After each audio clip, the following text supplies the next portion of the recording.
Giovani e il loro futuro, in che modo rilanciarli nel mondo del lavoro?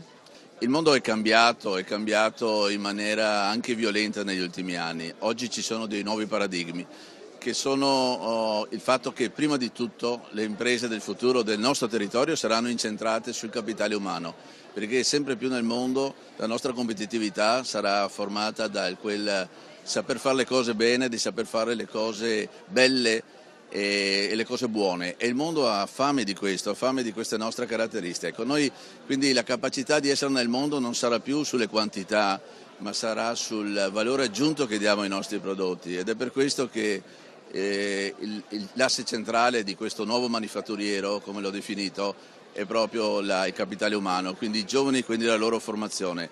Non potremo più competere sul mondo dove ci sono nazioni da 240 milioni di giovani tra i 15 e i 24 anni come la Cina, come l'India, e noi ne abbiamo 6 milioni, dobbiamo quindi, se non altro per un problema demografico, lottare su quei temi che ho detto prima, quindi aziende incentrate sul valore e quindi sul capitale umano. Investire sulla formazione soprattutto. Sì, questo è fondamentale. Viene da sé che se le aziende saranno incentrate sul capitale umano sarà fondamentale la formazione dei nostri giovani.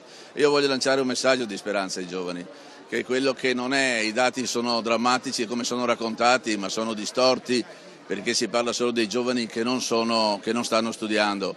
Dei 6 milioni di giovani in Italia, 4 milioni e 4 stanno ancora studiando, e quindi quel 1.600.000, su quel 1.600.000 700.000 sono in cerca di lavoro. Sono giovani che magari hanno lasciato la scuola o che l'hanno appena terminata, quindi la percentuale non è del 44% ma è circa dell'11%. Allora io dico: giovani, impegnatevi, studiate, fate esperienze, andate all'estero, confrontatevi con ragazzi che vengono da nazioni che sono emergenti, che hanno una volontà, una voglia, una fame di crescere, di capire, di comprendere.